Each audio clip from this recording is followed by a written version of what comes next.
વાત કરીએ અમરેલીની અમરેલી જિલ્લાના રાજુલામાં ટોળાએ ધમાલ મચાવી છે તો રાજુલામાં જાની કિટલી પર બેસેલા બે યુવકોને અજાણ્યા 8થી વધુ લોકોએ લાકડીઓ અને ખુરશીઓ મારીને હુમલો કર્યો હોવાનું સામે આવ્યું છે। રાજુલા શહેરમાં બાયપાસ ચોકડી નજીક સોનલ કૃપા ટી સ્ટોલની દુકાન બહાર ગુલામ મોહમ્મદભાઈ દિનુભાઈ ઉપર અજાણ્યા કેટલાક કિસ્મોએ લાકડીઓ અને ખુરશીઓ વડે હુમલો કરી માર માર્યો હોવાનું સામે આવ્યું, જેથી નાસભાગ મચી ગઈ હતી। આ વચ્ચે વનરાજભાઈ દડુભાઈ ધાખડા વચ્ચે પડતા તેમને ગંભીર ઈજાઓ પહોંચી છે। આમાં ઘટનામાં બે વ્યક્તિ પર હુમલો થયો હોવાનું સામે આવ્યું તો ઘટના બની ત્યાં નજીક હાઈવે હોવાને કારણે ટ્રાફિક જામ સર્જાયો હતો। જોકે હુમલાખોરો ફરાર થઈ ગયા હોવાનું સામે આવ્યું છે। બંને ઈજાગ્રસ્તોને હોસ્પિટલમાં ખસેડવામાં આવ્યા હતા, જ્યાં મોટી સંખ્યામાં લોકોના ટોળેટોળા એકત્ર થતા જિલ્લા પોલીસ વડાએ સૂચના આપતા રાજુલા પોલીસે ઘટનાને ગંભીરતાથી લઈ નાગેશ્રી પીપાવાવ આસપાસના પોલીસ અધિકારીઓને બોલાવી ચુસ્ત બંદોબસ્ત ગોઠવી દીધો હતો।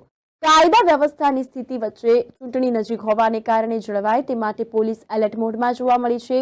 ચુસ્ત પોલીસ બંદોબસ્ત ગોઠવી દેવામાં આવ્યો છે। આ ઘટનામાં બે વ્યક્તિઓને ઈજા પહોંચી છે તો ગુલામ દલ સાથે અગાઉ કાર ઓવરટેક બાબતે ઝઘડો થયો હોવાની પ્રાથમિક તપાસમાં સામે આવ્યું છે। આ અંગે મારામારીમાં 8 જેટલા ઈસમો પર હુમલાની ઘટનાને લઈને ઘેરા પ્રત્યાઘાત પડ્યા હતા। અજાણ્યા ઈસમો સામે રાયોટિંગ હેઠળ ગુનો નોંધાયો છે। આરોપીની હાલમાં શોધખોળ ચાલી રહી છે। કેટલાક મહત્વના સીસીટીવી ફૂટેજ પણ જોવામાં આવ્યા છે, ચકાસણી હાથ ધરાઈ છે તો 8 કરતા વધુ લોકોએ ખુરશીઓને તોડીને બંને વ્યક્તિઓને માર માર્યો હોવાનું સામે આવ્યું છે।